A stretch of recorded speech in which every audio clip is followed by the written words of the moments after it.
ஸ்ரீமதே ராமானுஜாய நமக. ஸ்ரீமதே நிகமாந்த மகாதேசிகாய நமக.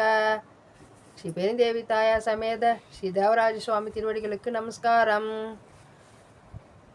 அன்னவயல் புதுவை ஆண்டாள் அரங்கற்கு பண்ணு திருப்பாவை பல்பதியம் இன்னிசையால் பாடி கொடுத்தால் நற்பாமாலை பூமாலை சூடி கொடுத்தாலே சொல்லு.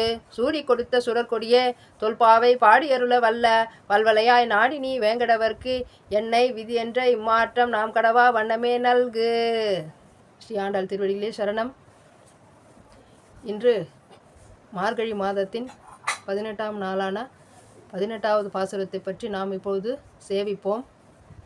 திருப்பாவையின் 3 காட்சிகள் நிறைவு பெற்று 4வது காட்சியில் நேற்று நந்தகோபனை எழுப்புவதாக பாடல் அமைந்துள்ளது. இன்று நப்பின்னையை எழுப்புவதாக ஆண்டாள் அவர்கள் குறிப்பிடுகிறார்கள். இன்றிலிருந்து 3 பாசுரங்கள் உந்துமது கலிற்றன் குத்து விளக்கெரிய 33 அமரஸ்கின்ற 3 பாசுரங்களும் தாயார் பெரிய பிராட்டியை மகாலட்சுமி எழுப்புவதாக இக்காட்சி அமைந்துள்ளது.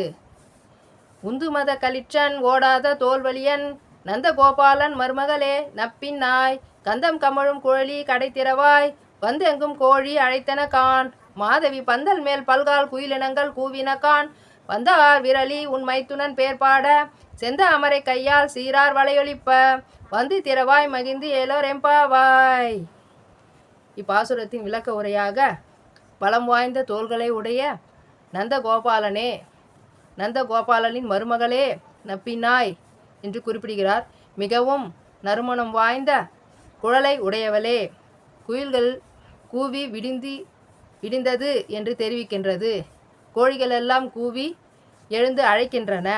பூ போன்ற விரல்களை உடையவளே, தாமரை போன்ற உன் கைகளால் வளையல்களின் ஒளியோடு வந்து கதவை திறந்து உன் மைத்துனன் பேர்பாட நீயும் வந்து எங்களோடு சேர்ந்தால் நாம் எல்லாருமாக கண்ணனை பாடுவோம் என்று குறிப்பிடுகிறாள். இதில் நப்பின்னை என்பது நீலாதேவி குறிப்பிடப்படுகிறது. நீலாதேவி, ஸ்ரீதேவி, பூதேவி எல்லாரும் மகாலட்சுமி அம்சமாக இருப்பதால் நப்பின்னை என்று குறிப்பிடும்போது 7 காளைகளை அடக்கி நப்பினியை திருமணம் செய்ததாக ஒரு வரலாறு உள்ளது. அத்தகைய நப்பினியை எழுப்புவதாக இப்பாசுரம் அமைந்துள்ளது. ஆண்டாளுடைய வாழி திருநாமம் பற்றி நாம் இப்பொழுது பாவோம்.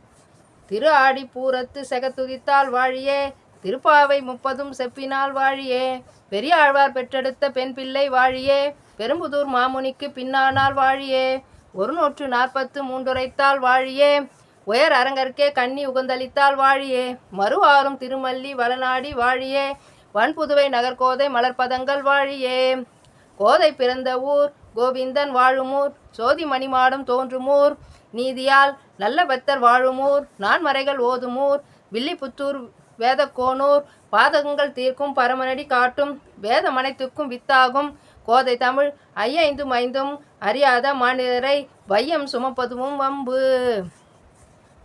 இது ஸ்ரீ ஆண்டாளுடைய வாழி திருநாமம்.